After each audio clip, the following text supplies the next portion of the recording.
TK Mickens, Shofar Media, and I have the privilege of speaking with Mr. Michael. Eric Dyson. How are you today? I'm doing fine. How you doing? I'm doing wonderful. Good. That was a magnificent, I don't know if I want to call it a speech or a sermon. Well, you know, I am a Baptist preacher, so I guess it was part sermon, part speech. But yeah, I'm trying to remind people why it's important to vote, why it's important not to be discouraged, even though they have these stratagems and tricks out here to try to prevent people from voting. That tricknology, as the old people in the 60s would say it, that chicanery, that tomfoolery. People are trying to discourage and suppress the black vote. They can't keep us from voting, but if they can discourage enough of us from voting to shave it off, that percentage, 2-3%, then they figure they can win the election. Well, if you want the best man or woman to win, why would you do that? And we didn't see any voter fraud except in the Republican Party. So that's the irony, and I'm down here trying to encourage people not to be discouraged. Florida is such a critical state, and we have to really gird up our loins, so to speak, and get out there and vote and make sure that our enfranchisement is protected and that our ability to vote is protected as well. We definitely want to protect our rights because so many people have fought for years and years for us to have this opportunity. And some of the things I think a lot of people are saying is that it's so much going on. They're hearing this on the Obama side, this on the Romney side, and you know, just with different people, they don't know what to believe. What are some words you would encourage them to, you know, make a vote?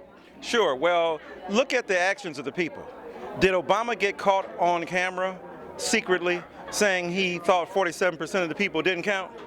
If you think Obama's messed up, I don't think it's Obama. I think that was Mitt Romney. Obama is not for redistributing tax money upward toward wealthy people. He's trying to tax people who make $250,000 and above their rightful tax base.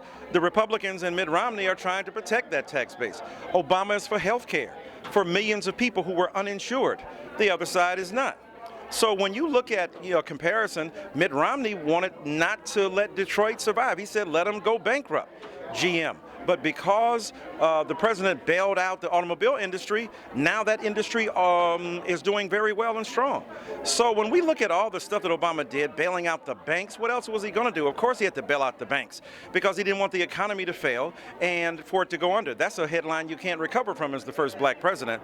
So when I look at all of the works that President Obama has done while he's been in office, it's been an extraordinary uplift to poor people, people of color, and those whose backs are against the wall, and working class and middle class people. So I don't think it's there's a tremendous difference between what's going on the Republican side and what's going on the Democratic side. So I would tell people, though, vote with your conscience. Look at the results, test it, figure out what the consequences are of the policies put in place by Republicans versus those put in place by Democrats.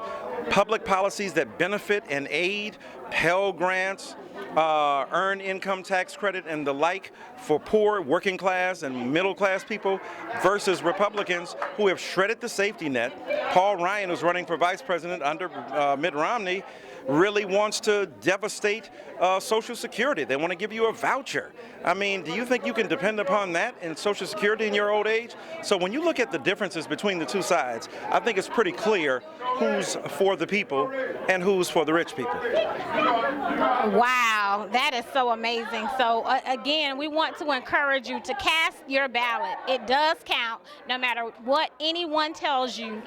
You were created to vote. And we stand firmly on that. And on another note, I wanted to ask you as well, because I see a contrast when it comes to domestic violence or domestic abuse. Even in our political system, abuse is injustice as well. So anytime somebody's trying to do some of the things we see in politics, that's a form of domestic abuse. And I just want to know, what are your views? Because a lot of times, you know, the community and the nation, we don't pay attention to those who are victims and offenders of domestic violence until we're actually going through the process. Yeah, no, it's a very important point. I'm glad you're on that, and I'm glad that the listening audience out here and the viewing audience out here is being reminded of this by you. Domestic violence is an epidemic in all of our American communities, and it's not just poor people. There are rich people who are engaging in domestic violence, and there's a great deal of silence around it.